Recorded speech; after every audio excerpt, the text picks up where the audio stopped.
लगातार में आपका स्वागत है। अभी हम एक गांव में हैं, जमशेदपुर से 40 किलोमीटर इस गांव में हम बैठे हैं। हमारे साथ राकेश जी हैं। ये एक्सएलआई के स्टूडेंट भी रह चुके हैं और 15 लाख रुपए सालाना का पैकेज में ये जॉब कर रहे थे, लेकिन उसे छोड़ के अब खेतीबाड़ी पे ज़्यादा ध्यान दे रहे हैं और यहाँ के किसानों को खेती का नया टेक्निक भी सिखा रहे हैं। इनसे सीधे जुड़ते हैं और जानने का प्रयास करते हैं कि आखिरकार आप अपने सेक्टर को छोड़ के इस सेक्टर में क्यों, वहाँ पे 15 लाख रुपए सालाना आपको सैलरी था, यहाँ पे क्या ऐसा आपको दिखा कि आपने इस सेक्टर को चुन लिया? फिर देखिए, कुछ चीज़ें पैसे से मोटिवेटेड होती है, कुछ चीज़ें इंटरनल गोल से मोटिवेटेड होती है।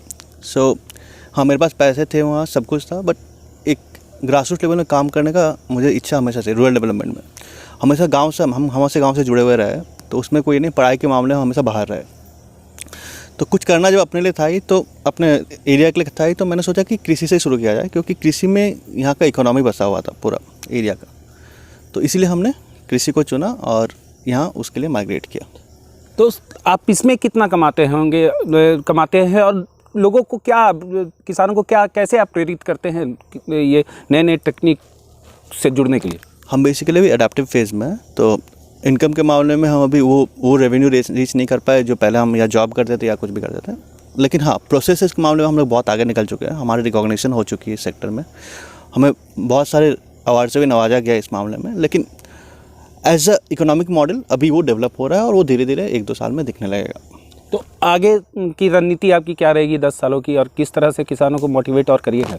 तो मैंने पिछले 1-2 साल खुद किसानी की है पूरा ग्रास रूट लेवल में, और मैंने उस प्रॉब्लम को समझा है। उस रिगार्डिंग मैंने एक इंटरेक्टिव लर्निंग प्लेटफॉर्म पे काम कर रहा हूँ, जो ऑन फार्म ट्रेनिंग्स देगा, जो कि हाइब्रिड मॉडल में होगा, ऑनलाइन और थ्रू डेमोन्स्ट्रेशन। तो एक उसमें हम काम कर रहे हैं, दूसरा हम काम कर रहे हैं सस्टेनेबल फूड सिस्टम्स में, जो लैंड यूज़ को प्रॉपर कैसे करते हुए एक ज़मीन से खाना कैसे ले आ सकता है। खाना मतलब ज़मीन आपको खाना देती है, आप उसमें चावल लगाइए या पेड़ लगाइए, या आप उसमें धान का खेती कीजिए या पेड़ लगाइए, दोनों, या तो फल मिल रहा है वो भी खाना है, और ये आपका जो चावल मिल रहा है वो भी खाना है। लेकिन कैसे उसका ज़मीन का प्रॉपर यूज़ होकर वो खाना लेते हैं, उस पर हम काम कर रहे हैं, और उसमें बहुत स्कोप है, और फ्यूचर वही है, क्योंकि क्लाइमेट चेंज एडेप्शन में यही सबसे बड़ी चीज़ है। अभी हम कई जगह पे अभी आपके साथ घूम रहे थे, तो ये देखने को मिला कि एक अलग अलग पेड़ जो है आप यानी लोकल सीड्स से पेड़ उगा रहे हैं। वो पेड़ का क्या करना है? क्योंकि अभी आपसे बात हो रही थी तो आप बोल रहे थे कि हर एक गांव में 40,000 पेड़ लगाने का आपका लक्ष्य है। तो क्या, कैसे आप लोग इसको लेके क्या प्लान किया?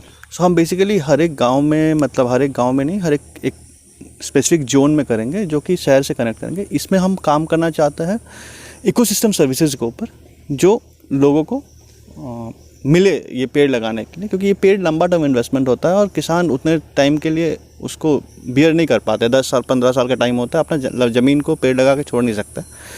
हाँ, हम डेजर्टेड लैंड्स पे भी काम करना चाह रहे हैं और करेंगे। लेकिन वो जो इकोसिस्टम सर्विसेज वो बेसिकली मिलता है आपको, बायोडाइवर्सिटी में मिलता है, आपका वाटर रिटेंशन में मिलता है, वाटर फिल्ट्रेशन करता है, जो कि पेड़ करता है, और वो लोकल स्पीशीज़ ही करता है। इसलिए हम लोकल स्पीशीज़ का पेड़ पर फोकस करके उसको प्रमोट करने की कोशिश कर रहे हैं। तो ये सरकारी सहायता आपको कैसे, किस तरह से, किस एवज में मिली है आपको?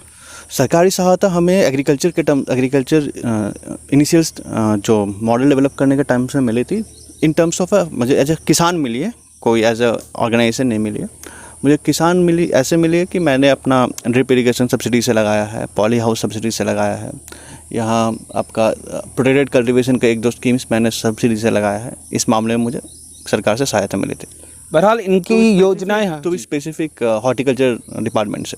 बहरहाल इनकी योजनाएं तो काफ़ी बड़ी है, काफ़ी लंबी चौड़ी है, और इनका प्लान भी एकदम सटीक है, लेकिन सरकार भी इनका साथ दे रही है। अब देखने की बात यह होगी कि आगे जाके इनकी कई सारी जो रणनीतियाँ हैं वो धरातल पे कैसे उतरेंगी। कई लोग तो गांव से शहर चल जाते हैं, लेकिन ये जो है शहर से गांव की ओर आके गांव के लोगों को समझा रहे हैं। अपने सहयोगी राजलक्ष्मी के साथ मैं पीयूष मिश्रा, जमशेदपुर।